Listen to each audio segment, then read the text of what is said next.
진화하는 이단 종교 제5장 여호와의 증인 1. 들어가는 말 여호와의 증인은 전 세계에서 네 번째로 큰 이단 종교 가운데 하나로서 고속 성장을 거듭하고 있다.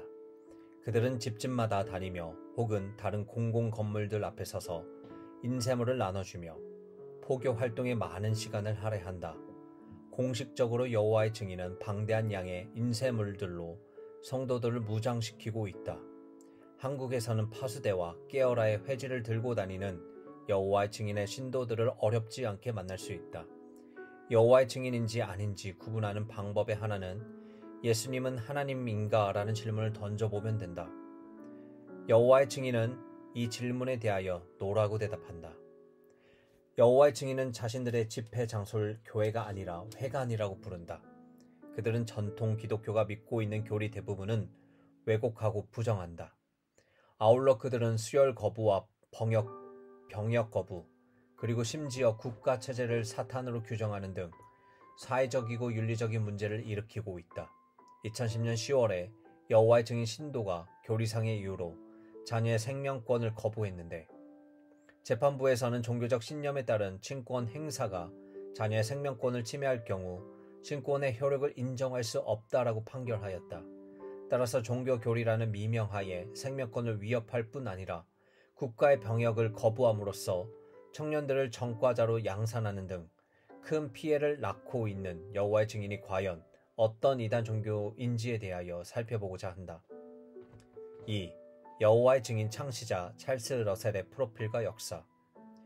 여호와의 증인 워치타워 성소 소책임자 협회로 시작하여 찰스 러셀이 창시하였다. 러셀은 1852년 2월 16일에 미국 펜실리베니아 주 알레거니 지방에서 태어났다. 러셀은 10대 때의 어린 나이로 정식 신학 교육을 받지 못한 상태에서 성경 공부반을 조직하였고 그 성경 공부반의 회원들은 러셀을 목사로 추대하였다. 20세 때 그는 당시 안식교회 지도자 제2엣지 페인트의 저서를 탐독하다가 예수의 재림 시기에 관심이 끌렸고 후일 자신과 동일한 생각과 신앙을 가진 사람들을 모아 성경 연구 모임을 시작하였다.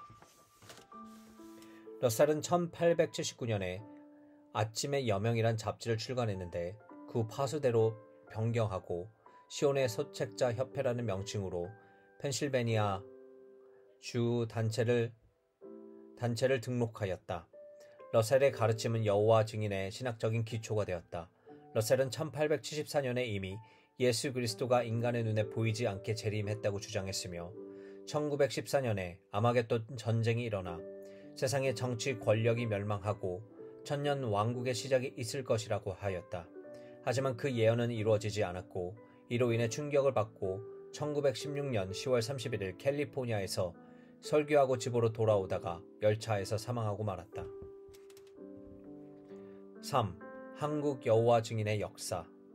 여호와 증인은 한국에 유입된 지 107년이 되었다. 여호와의 증인이라는 이름은 변경되지 않고 지금까지 사용되고 있다. 여호와 증인은 1912년 R.R. 홀리스터 부부가 내한함으로써 한국에 전래되었다. 이 부부는 문서 포교 운동을 했으며 1913년 3월 내한한 홀리스터 부부와 1915년 내한한 맥켄지 부부의 포교 활동을 통해 본격화되었다. 1914년에는 한국성경연구원이란 이름으로 문서 포교 운동을 했고 1923년 한국의 워치타워 인쇄공장을 설립하였다. 인쇄공장은 한때 폐쇄되었으나 최규하 대통령 때 허가되어 지금까지 가동되고 있다. 본부는 뉴욕의 브루클린에 있으며 한국은 경기도 안성시 공도읍 양가리에 본부를 두고 있다. 여호와의 증인의 건물에는 왕국회관이라는 간판이 걸려있다. 다른 이단 종교처럼 교회라는 단어를 사용하지 않아 혼란스럽지 않다. 여호와의 증인 왕국회관이라는 간판만 보아도 전국에 1500여 개 곳의 건물을 잘 분별할 수 있다. 여호와의 증인의 2014 봉사 연도 보고에 따르면 한국의 여호와의 증인 신도수는 10641명으로 집계되었다. 4. 여호와의 증인의 주장. 여호와의 증인은 러셀이 협회의 창시자였음을 시인하나 그의 신학과 가르침들로부터 거리를 두려고 하였다. 심지어 깨어라의 한 기사에서는 러셀의 권위를 인정하지 않고 그의 저서를 출간하지도 않는다고 주장한다. 그리고 오늘날 여호와의 증인은 기독교와 다른 모든 종교가 소멸될 운명에 처해 있다고 가르치면서 러셀의 신학을 여전히 토대로 삼아 그들에게만 진리가 있다고 주장한다. 하나, 여호와의 증인은 성경을 부정한다. 여호와의 증인은 성경을 믿되 해석법에 있어서 필요한 성경 구절만 뽑아 연결지어 해석한다. 여호와의 증인의 성경은 신세계역 성경이다. 이것은 모순퉁이로 번역되었는데 성령을 번역할 때 결코 대문자로 번역하지 않았다. 이러한 번역은 곧 성령의 신성을 부인하고 성령을 그리스도나 하나님과 동일하지 못한 존재로 비하하고 있다. 여호와의 증인은 창시자 러셀처럼 이성의 신봉자로 삼아 성경을 논리화하였다. 그들은 전통 기독교처럼 성경을 이해하기 위해 성경에 의존하는 것이 아니라 자신의 선입견으로 성경을 해석하기 때문에 러셀의 신학에 맞추어 말씀을 왜곡시켰다. 그들은 자신들이 사용하고 있는 파스텔라는 책자가 하나님의 땅에 있는 인간들에게 성경의 진리를 흘려보내기 위해 마련한 유일한 책이라고 주장한다. 사실 여호와의 증인에게는 자신들의 책자가 성경보다 더 큰 권위를 가지고 있다.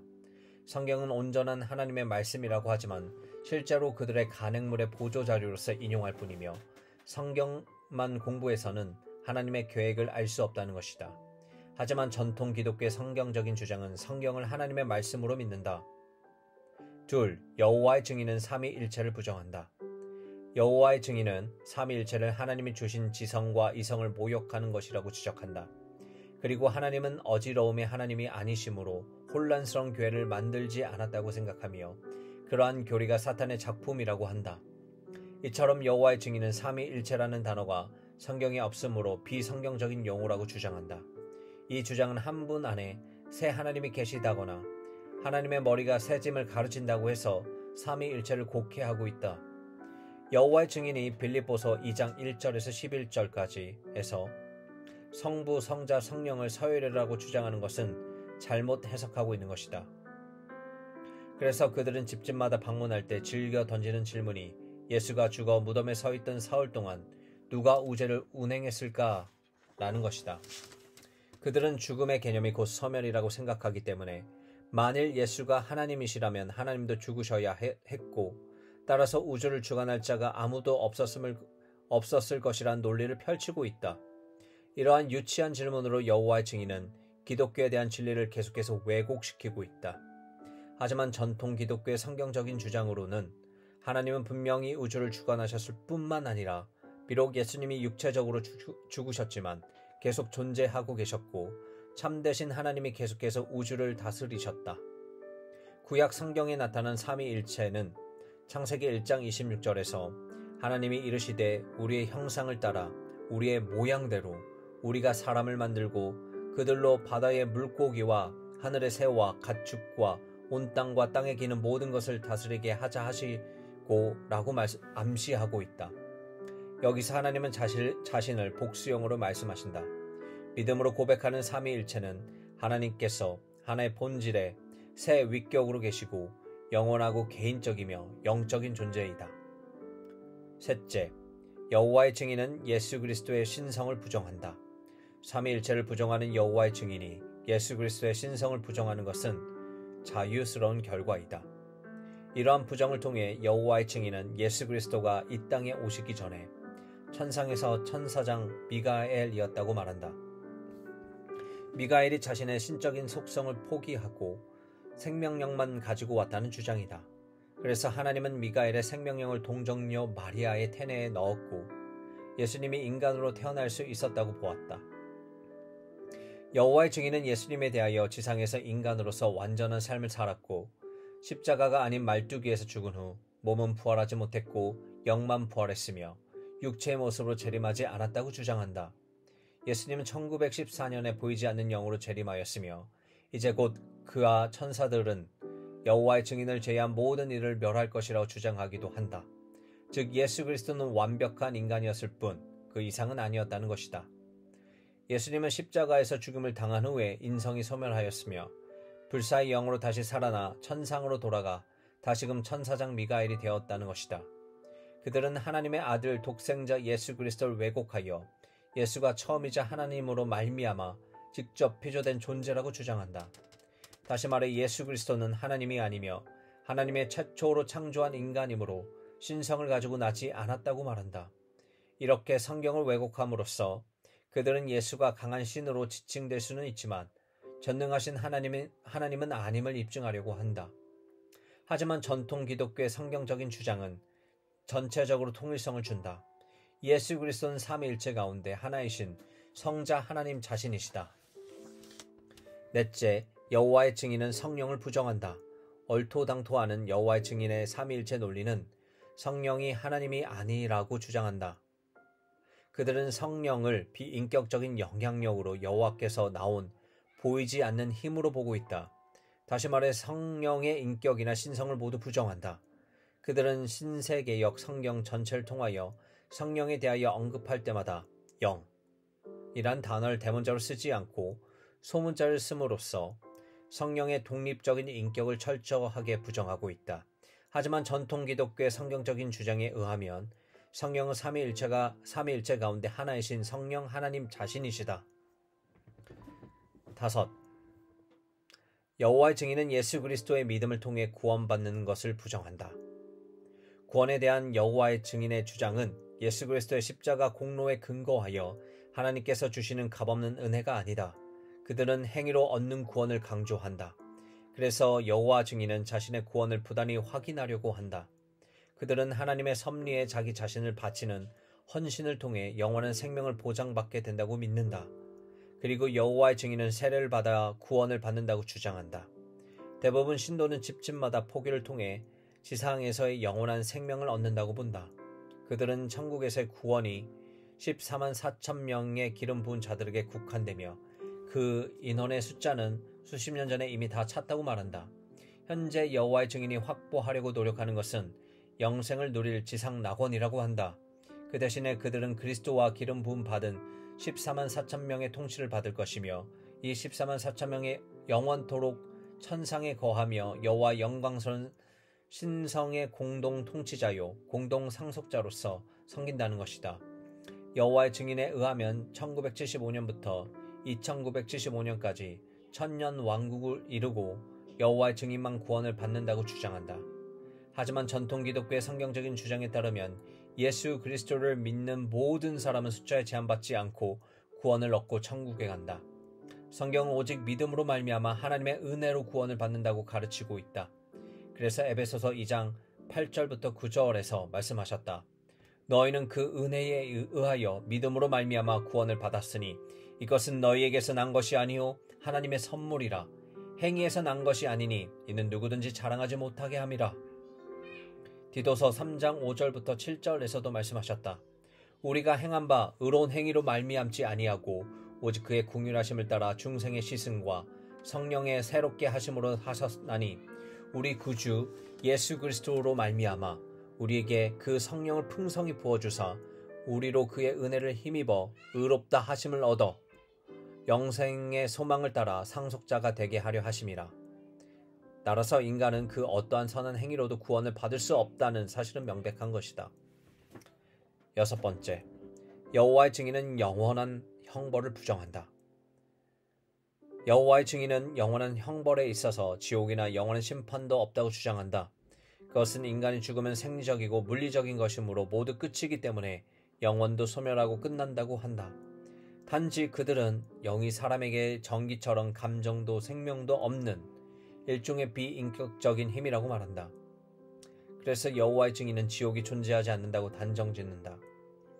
영원한 형벌의 존재에 대하여 가르치는 종교는 하나님께 불명예를 돌리는 죄악이라고 주장하고 있다. 이처럼 그들은 성경에 등장하는 지옥과 관련해서 자의적으로 해석할 뿐 아니라 자신의 교리를 합리화시키고 있다. 하지만 전통 기독교의 성경적인 주장에 의하면 영원한 형벌은 죄에 대한 형벌이며 지옥은 존재한다고 본다. 예수 그리스도는 세상의 죄를 친히 담당하셨고 하나님의 값없이 주시는 은혜로 받게 될 모든 자에게 영생을 베풀어 주신다. 그러나 만일 사람들이 하나님의 은혜를 거부한다면 자신의 죄에 대한 대가로 영원한 형벌을 받는 것은 마땅한 일이다. 5.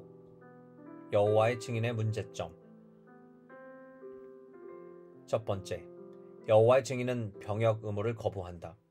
모세 10계명에서 제6계명인 살인하지 말라를 근거로 여호와의 증인은 병역을 기피할 뿐 아니라 집총 거부를 한다.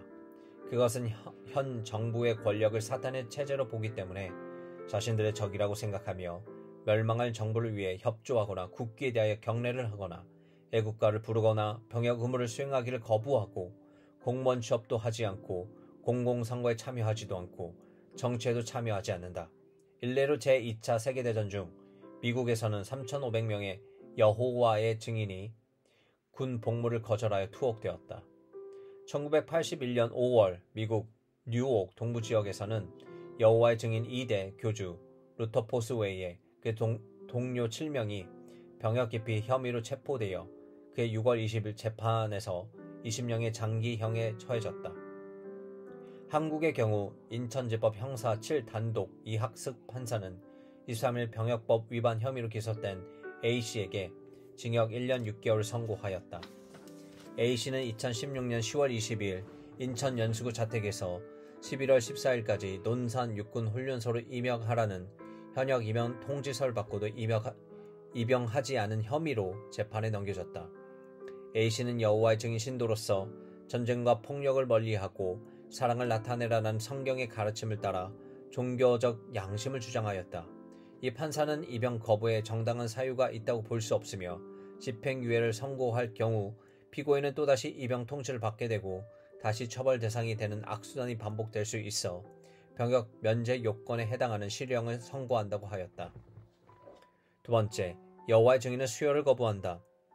여호와의 증인은 피를 멀리하라. 사도행전 15장 20절. 피를 먹지 말라. 레위기 17장 14절. 성경 구절을 확대하여 해석한다.